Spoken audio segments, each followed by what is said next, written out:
साथियों सलाम, नमस्ते, सत श्री अकाल और जय भीम जोहार। साथियों पिछले वीडियो में यानी कि अभी कुछ घंटे पहले ही हमने जो वीडियो जारी किया है उसमें हमारे पॉलिटिकल एडिटर ने बता दिया था, क्या बताया था कि जीत लगभग तय है जेएमएम की। और उसके बाद जमशेदपुर निकल गए थे शैलेंद्र जी, बस अभी अभी लौटे। यही कारण है कि ये वीडियो अभी हम लोग कर रहे हैं दोस्तों कि दरअसल माहौल क्या है वहां पर। ये तो कल बता दिया था कि जीत होनी है और लूटिया दरअसल जो है डूब गई है दोस्तों टाइगर कोल्हान चंपई सोरेन की। अब सवाल ये है कि टाइगर कोल्हान करेंगे क्या, बाबूलाल का क्या होगा, क्या घर वापसी का विचार उनके मन में कौंधने लगा है। जानते हैं आप, पूरी रात जगे हैं पिता पुत्र वहीं जमशेदपुर में जहां काउंटिंग चल रही। 10 राउंड लगभग हो चुके हैं दोस्तों और तस्वीर यही है कि अभी भी आगे चल रहे हैं सोमेश सोरेन। और सबसे चौंकाने वाली बात यह है कि जेल कैंप के कैंडिडेट रामदास सोरेन पिछले चुनाव की अपेक्षा अच्छा रिजल्ट देते हुए दिख रहे हैं। अब पूरी तस्वीर क्या है ये बताएंगे शैलेंद्र जी, और ये बताएंगे कि क्या अब तो तय है मंत्री बनना और क्या होगा चंपई दा आपका, ये भी दोस्तों हम लोग समझेंगे। तो शैलेंद्र जी, क्या तस्वीर है जो आप आ रहे हैं उधर से, क्या देखा आपने माहौल और क्या है ताजा अपडेट? देखिए, ताजा अपडेट तो यही है, जो 20 राउंड में जो रिजल्ट आना है, जी वोटों की जो काउंटिंग होगी, जी, वो उसमें आधी काउंटिंग पूरी हो चुकी है। अच्छा 10 राउंड की काउंटिंग पूरी हो चुकी है। लगभग 52-53 हजार वोट अब तक सोमेश सोरेन को मिल चुके हैं जी, और वो अपने प्रतिद्वंदी ये जो रिकॉर्डिंग होने बाबूलाल, तक जो आप बता रहे हैं। हाँ हाँ, जी बिल्कुल बिल्कुल, इस समय तक जी जब हम 10वें राउंड की गिनती के बाद का आंकड़ा हम अपने दर्शकों को दे रहे हैं जी और उसमें जो साझा कर रहे हैं उनके पास भी ये आंकड़ा होगा, लेकिन जी यदि जी कुछ दर्शकों के पास नहीं है तो हम उनको बता दें। जो 10वें राउंड की गिनती के बाद जी लगभग 20,000 से अधिक वोटों से जी सोमेश चंद्र सोरेन आगे हैं अपने प्रतिद्वंदी बाबूलाल सोरेन के मुकाबले। और शुरू के कुछ राउंड में, 2-3 राउंड में, जो जेल के उम्मीदवार रामदास मुर्मू वो आगे चल रहे थे, यानी वो बीजेपी उम्मीदवार को पछाड़ के दूसरे नंबर पे थे, वो तीसरे स्थान पे बने हुए हैं। ये चौंकाने और वाली बात ये है ना बड़ी कि बहुत तीसरे बहुत बड़ी राउंड में बात, एकदम पछाड़ देना। पछाड़ 3 राउंड तक पछाड़ के रखना, तो जी ये एक बड़ी बात है। और हमें तो ये लग रहा था, जी कार्यकर्ताओं का वहां उत्साह जो हमें दिखा जी जमशेदपुर में या फिर वो काउंटिंग सेंटर के बाहर, जी वो यही बता रहा था जो इस बार कोई बड़ा खेल हो जाने वाला है। जी जो बाबूलाल सोरेन, हम लोग तो ये जानते थे जो दोनों के बीच में मुख्य मुकाबला होगा, हम्म, लेकिन वो चीजें नहीं होती हुई नजर है। और क्या पता, जब 20 राउंड की काउंटिंग खत्म हो जाएगी तो उसके बाद आप कहीं ऐसा ना हो जो दूसरे ही नंबर पे वो फिर से दिख जाए हम्म, रामदास मुर्मू। अभी भी उनको, उन दोनों के बीच में जो स्थितियां, जी हालांकि बहुत मुश्किल है ये, हम्म, शायद इसलिए भी क्योंकि अब जो है उनका वोटों की संख्या जो रामदास मुर्मू को है 10 राउंड के बाद, वो केवल 7,000 उनके पास है। जी और जो उनके निकट है, जो उनके सेकंड अभी नंबर पे आधा राउंड बाबूलाल बाकी है। सब आधा राउंड बाकी है, तो उनको लगभग 30 से 32,000 वोट, यानी कि सेकंड और थर्ड के बीच में हम्म, करीबन 15 राउंड का अंतर है। जी तो मुश्किल है, लेकिन बावजूद इसके बेहतर प्रदर्शन किया है। जो पिछली बार उनको सिर्फ 8,000 वोट मिले थे, वो 10वें राउंड तक ही वो 7,200 वोट ले आए हैं। यानी अगले 10 राउंड में जो प्रदर्शन हम लोग उम्मीद कर रहे थे, जो पिछले चुनाव प्रदर्शन में जो उनका रहा था, वो उसको पार करते हुए बेहतर प्रदर्शन करेंगे, तो वो देखते नजर। सोमेश सोरेन की भी बहुत अच्छी, आप जिसको कह सकते हैं ना, तगड़ी फाइट देना, तगड़ा प्रदर्शन करना, वो दिख रहा है लेकिन अपने बाबा के बाबूलाल मुकाबले। सोरेन ने शैलेंद्र जी और चंपई सोरेन ने पूरी ताकत झोंक दी थी, बिल्कुल। है ना। ये चूक कहाँ हुई? देखिए, बीजेपी के साथ चूक बस एक यही हुई, जो जी वो गैर जरूरी मुद्दों को उठाते रह गए अच्छा बीच में। यदि आपको पता था जी जो ये उपचुनाव एक दिवंगत मंत्री के निधन के कारण हो रहा है, सहानुभूति फैक्टर जो होगी है वो बड़ा फैक्टर होगा आपके जी चुनाव में, तो कम से कम आपको उन चीजों को छोड़ते हुए आपको वहां के जन मुद्दों पे बात करनी चाहिए थी, आपको वहां पे 5-6 साल के विकास पे बात करनी चाहिए, आपको वहां की समस्याओं पे बात करनी, जय श्री राम का नारा नहीं लगवाना था आपको, आपको वहां पर घुसपैठियों का मुद्दा नहीं उठाना था, या आपको वहां पे अच्छा भ्रष्टाचार का वाला मुद्दा नहीं उठाना चाहिए था, जिस मुद्दे को कभी ठीक 1 साल पहले पूरे झारखंड की जनता नकार चुकी थी और पिछले 2019 के मुकाबले बड़ा प्रचंड बहुमत देते हुए सरकार में वापसी करा चुके थे, तो वैसी सरकार के खिलाफ फिर से वही नैरेटिव आप लेके आ रहे थे जो 2024 में जिसकी वजह से आपको हार मिली थी। तो ये मुझे लगता है सबसे बड़ा फैक्टर है जो उनके लिए दूसरा जो लोगों के बीच में ना, मैं फिर से वही कहूंगा, हालांकि बहुत सारे दर्शक हमारी बातों से सहमत नहीं होंगे, जो बाबूलाल सोरेन की उम्मीदवारी भी एक बड़ा फैक्टर है उनकी हार के पीछे। जो बाबूलाल सोरेन अपने चीजों अपनी वजह से मतदाताओं के बीच में शायद वो भरोसा नहीं जगा पाए, जो बना पाए जो सोमेश चंद्र सोरेन ने बना लिया। अलग बात है जो उनके साथ मुख्यमंत्री हेमंत सोरेन का चेहरा है या कल्पना सोरेन की मौजूदगी आप कह सकते हैं, जो महिला वोटरों के बीच में उनकी अपनी पहचान रही है या है भी, और फिर उनकी माता जी अच्छा, देखिए बाबूलाल सूरजमणि सोरेन देवी की जो छवि होते हैं। दबंग की भी रही है।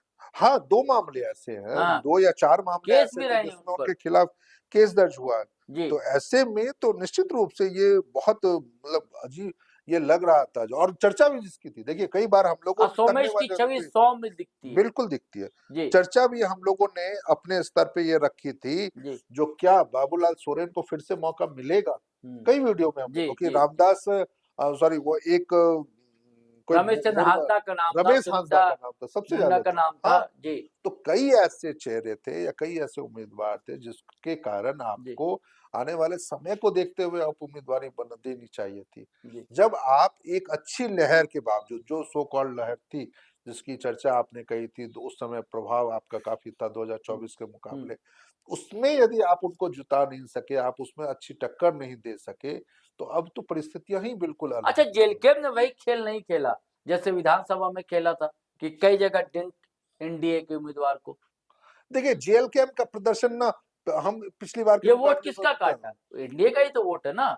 एनडीए का भी कोटा, दूसरा जो अपना वोट उन्होंने बनाया, जी जो किसी और के भी खाते में, हाँ निर्दलीय के खाते में, इंडिपेंडेंट के खाते में, दूसरी छोटी पार्टियों के खाते में जो वोट थे, हाँ। वो पहचान देखिए उन्होंने अपनी ओबीसी बताई। वोट या कुर्मी वोट ज्यादातर एनडीए को जाता रहा। हम्म, ये भी एक चीज है। दूसरी एक जो भरोसा देखिए बना है ना इसके प्रति, हाँ जयराम महतो के हाँ, प्रति और विधायक जो के रूप उम्मीदवार में, थे रामदास उम्मीदवार उनके रामदास प्रति भी। उनके प्रति भी, हम्म तो वैसी स्थिति में मुझे लगता है जो उसका फायदा जेएलके को इस बार मिला, हम्म जो एक उम्मीदवारी के रूप नहीं में नहीं, वो जो तो मिला, मैं मान रहा हूँ, हम्म, लेकिन वोट कहाँ से छिटका ये मेरा कहना है। वो तो मिला वो तो आपको। देखिए फिर तो हम तो यही कहेंगे जो जब अंतिम परिणाम आएगा तो उस समय ये नजर आएगा हाँ जो बीजेपी का वोट उन्होंने कितना काटा, क्योंकि हाँ बीजेपी को 2024 के हाँ विधानसभा चुनाव के समय लगभग 76,000 वोट मिले थे, हम्म, और जेएमएम के जो रामदास सोरेन थे उनको 98,000 वोट मिले जी थे। तो हमें देखना होगा जो 76,000 के आंकड़े तक हाँ इस बार बीजेपी पहुंच पाती है। हाँ, यदि वो नहीं पहुंच पाई तब तो सीधा सीधी यही है जो उनका वोट कट करके जेल के उम्मीदवार के पक्ष में गया है। दूसरी क्योंकि ये एक भी बात, आसान नहीं था।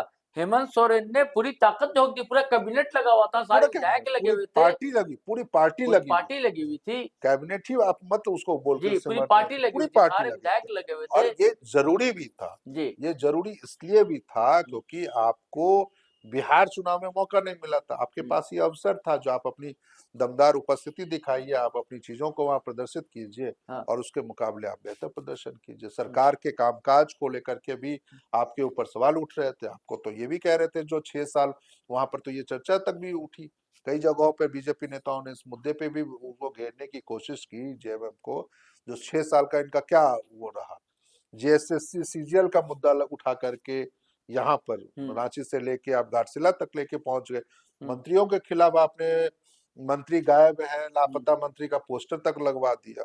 तो क्या कुछ ऐसा नहीं किया? आप बताइए ना, ज्योत्सना करगट्टा का वीडियो तक वायरल करवा लिया आपने, ये कहलवाते हुए जो जी रामदास मुर्मू को जेल के से उम्मीदवार नहीं होना चाहिए था, जी जबकि उनका अपना एक अधिकार है। तो ऐसा आपने कोई ऐसी चीज आपने नहीं छोड़ी बीइंग अ बीजेपी सपोर्टर के रूप में, बीजेपी के रूप में, जिससे आप उनको डैमेज कर सके। मुझे लगता है ये तमाम चीजों की बदौलत ना उनको एक और सहानुभूति भी मिल गया। तो यदि वो चीजों पे बात नहीं करती बीजेपी, वहां के मुद्दों पे बात करती, वहां के विकास के ऊपर बात करती, वहां की उपलब्धियों पे, सरकार की चीजों पे बात करती, ये पुराने रटे रटाए मुद्दों को छोड़ देती, तो आज लगता है जो बेहतर प्रदर्शन अच्छा किया है। जयराम, ये टाइगर कोल्हान का क्या होगा इस पर बाद में हम लोग वीडियो करेंगे शैलेंद्र जी। लेकिन क्या अब आपको लगता है कि अब सोमेश सोरेन को मंत्री पद की शपथ दिलवा दी जाएगी? बिल्कुल दिलवाई जाएगी। देखिए, एक जो कोल्हान अभी भी जो ऐसी स्थिति है जिस इलाके से आप हैं, वहां पर मंत्री के रूप में केवल आपने एक पद दे रखा, दीपक बिरुवा को, परिवहन मंत्री है, पार्टी के सीनियर लीडर भी हैं और लंबे समय से वो विधायक बनते रहे हैं, 5 बार मुझे लगता है शायद, यदि मैं, हो सकता है मैं गलत भी हूँ, लेकिन मुझे जो जानकारी है वो 5 बार वो विधायक रह चुके, तो एक बड़ी है। युवा चेहरे के नाम पे ना आपके मंत्रिमंडल में कोई ऐसा चेहरा नहीं है जिसके दम पे जेएमएम ये लगे जो वो युवाओं के बीच में प्रतिनिधित्व देने की तैयारी में है या देना चाहती है। तो वैसी स्थिति में आप ये कह सकते हैं, जो यदि आप उनको मौका देते हैं मंत्री बनाने का, तो निश्चित रूप से युवाओं के बीच में पार्टी को स्थापित करने की एक और कोशिश हो सकती है। ये चीजें इसलिए जरूरी है शेरो सर, क्योंकि आने वाले दिनों में, अगले कुछ 1-2 महीनों में नगर निकाय चुनाव होने वाले हैं, जिसमें बड़ा फैक्टर जो है वो यूथ रहने वाले और वो शहरी वर्ग के मतदाता रहने वाले। यदि आज आप एक चेहरे के रूप में यदि आप उनको देखते हैं, सुदेव कुमार को देखते हैं, जो पार्टी का एक सौम्य चेहरा है और तरीके से अपनी बातों को रखने, पार्टी के स्टैंड को रखने के लिए वो जाने जाते हैं और लोगों में उनकी लोकप्रियता भी है, तो वैसा ही कुछ आपको सोमेश चंद्र सोरेन से भी मिलेगा। उनमें दोनों चीजें नजर आती है, अनुभव भी उनके पास है क्योंकि वो लगातार अपने पिता रामदास सोरेन के क्षेत्र के चीजों को संभालते रहते थे, सभी चीजों से वो वाकिफ है, और एक गंभीरता भी नजर आती है उनके चेहरे पे या उनके चीजों से, जिससे लगता है यदि उनको मौका मिला तो वो सरकार की नीतियों को, पार्टी की नीतियों को, पार्टी के कामकाजों को वो बेहतर करते हुए नजर आएंगे। तो मुझे तो पूरी संभावना है। अगर ठेठ कहा जाए शैलेंद्र भाई कि हेमंत सोरेन और जयराम ने मिलकर टाइगर कोल्हान को धर दबोचा है, नहीं बिल्कुल, देखिए धर दबोचा नहीं है, कहीं का नहीं छोड़ा, कहीं का नहीं छोड़ा, कहीं का नहीं। अब वो अपने नाम से टाइगर हटा ले, ज्यादा बेहतर है, जो टाइगर कोल्हान हटा ले, वो सिर्फ अब हम तो ये कहेंगे, जो यदि वो अपनी राजनीति बचाना चाहते हैं तो वो फिर बेटे का मोह छोड़ के अब कुछ सकारात्मक राजनीति चले आए, घर वापसी कर आप करवा दीजिए, आप करवा दीजिए घर वापसी उनकी। हम तो ये चाहेंगे कम से कम इज्जत जो थी ना बनी रहेगी या फिर जो थी जेएमएम में, क्या कभी आज तक क्या सम्मान, वही ना, पैर आपको सीएम बनाया है पार्टी ने, पैर छूती थी कल्पना सोरेन, पैर छूते थे हेमंत सोरेन, पैर छूते थे उनके, हमेशा झुक के, और हमेशा एक अच्छा मंत्री पद तक उनको देते रहे हैं। तो वाकई उनको वो सारी चीजें छोड़ देनी चाहिए अब नए सिरे से। अब उनको सोचना चाहिए जो क्या बेटे के मोह, पुत्र मोह के में कहीं उन्होंने आने वाले दिनों को तो ना खराब कर ले। वो चलिए साथियों, रिजल्ट तो एकदम तय है, और राउंड होने दीजिए, तस्वीरें साफ है, हो ही जाएंगी। शैलेंद्र जी का कहना गलत नहीं है, देख कर आ रहे हैं, समझ कर आ रहे हैं कि सोमेश सोरेन तो जीत रहे हैं दोस्तों। और कमाल किया है जयराम की पार्टी ने भी। अब सोचना है टाइगर कोल्हान को कि अब उनकी राजनीति क्या होगी और क्या कदम होगा बाबूलाल सोरेन का। चलिए साथियों, अब फिर नए वीडियो के साथ हाजिर रहेंगे, लेकिन आपसे वही गुजारिश है कि अगर आपने हमारा चैनल सब्सक्राइब नहीं किया तो कर लीजिए। अब वीडियो धड़ाधड़ फटाफट खटाखट शेयर कीजिए, लाइक कीजिए, कमेंट कीजिए। हम दोनों को आज्ञा दीजिए, इजाजत दीजिए। जय हिंद, जय भारत।